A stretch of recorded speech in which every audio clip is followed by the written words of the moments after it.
This is a critical screencast. We'll be discussing two very important Texas Penal Code definitions, restrain and abduct. Note, these are just definitions. They aren't criminal offenses. Despite what you've seen on television and the movies and what you know these words to mean in regular everyday usage, their legal penal code meanings are very different. First, according to the penal code, restrain means to restrict a person's movements without consent so as to interfere substantially with the person's liberty by moving the person from one place to another or by confining the person. So if you think very carefully about this legal definition of the word restrain, it's almost the opposite of what you'd expect and seems to be more fitting of the term abduct or abduction as it's used in its non-legal settings such as television or the movies. We often equate moving someone against their will with an abduction or kidnapping, but not necessarily so in the penal code. That concept applies to the term restrain. Let's try to clarify this further. According to the penal code definition of restrain we just examined, does the woman in this picture have to be tied up in order to be considered to have been restrained? Does she even have to be in the trunk to be considered restrained? Look at the definition and you'll see the answer is not necessarily. Those details are less important than answering the question of whether or not her movements were restricted without consent in a way that substantially interferes with her liberty, and was it done by either moving her from one place to another or by confining her?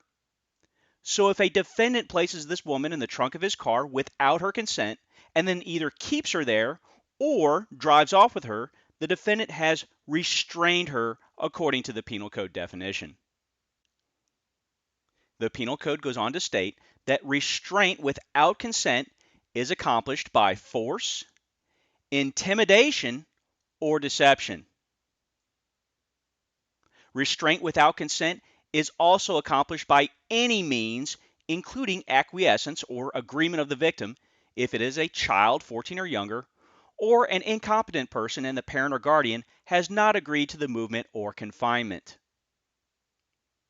Restraint without consent is also accomplished by any means, including acquiescence, again, agreement of the victim, if the victim is 14 to 17 years old and taken outside of the state and outside a 120-mile radius from the victim's residence. So once again, according to the penal code, restrain means to restrict a person's movements without consent so as to interfere substantially with the person's liberty by moving the person from one place to another or by confining the person. Remember, restrain is a definition, not an offense. This doesn't really get complicated until we contrast the definition of restrain with the definition of abduct. A common mental image of an abduction is somebody being taken against their will, tied up, thrown in a van, and driven off. But under the penal code, abduct means to restrain a person with intent to prevent his liberation by secreting or holding him in a place where he is not likely to be found, or using or threatening to use deadly force. So the term restrain is actually part of the definition of abduct, and you can have physically moved someone against their will and only be considered to have restrained them. You haven't automatically abducted them. What will probably trip you up further is, according to the penal code, you don't have to physically move someone from one place to another in order to abduct them. You merely need to hold them in a place where they're not likely to be found. So let's try to illustrate these with two examples. In the orange box is the broken down definition of restrain, and the red box has the broken down definition of abduct. Remember, part of the definition of abduct is to have restrained someone. You have to have both the orange and the red box together to equal abduct. Now, let's say a man goes to his ex-girlfriend's apartment. He tells her to get in the car, and she says, "I don't want to." And he responds with, "Get in the car or else." And that's a pretty vague threat, and it certainly doesn't involve a threat of deadly force. She does what he says, she's intimidated, and he then drives off with her and takes her to his house. He has restricted her without her consent and interfered with her liberty by moving her. He has definitely restrained her under the penal code definition. But has he abducted her? Only if he has done these three things, plus prevented her liberation by secreting or holding her somewhere or threatening deadly force. He has moved her from one place to another against her will and hasn't yet abducted her.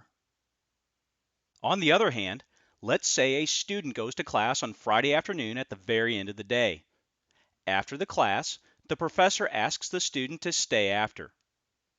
After everyone else is gone, the professor tells the student he can't leave and tells him if he doesn't stay, he'll kill him and points a firearm at him. Has the professor restricted the student's movements without consent and interfered with his liberty by confining him? He has. In addition, is he preventing his liberation by threat of deadly force? Yes, again. You might even be able to argue the professor is holding him in a place where he's not likely to be found, assuming there aren't any other classes in that room and no one will be there until Monday morning. So in this example, the professor has abducted the student without ever having moved the student out of the room. Keep in mind, restrain and abduct are definitions used in later criminal offenses, such as the crimes of unlawful restraint, kidnapping, and aggravated kidnapping.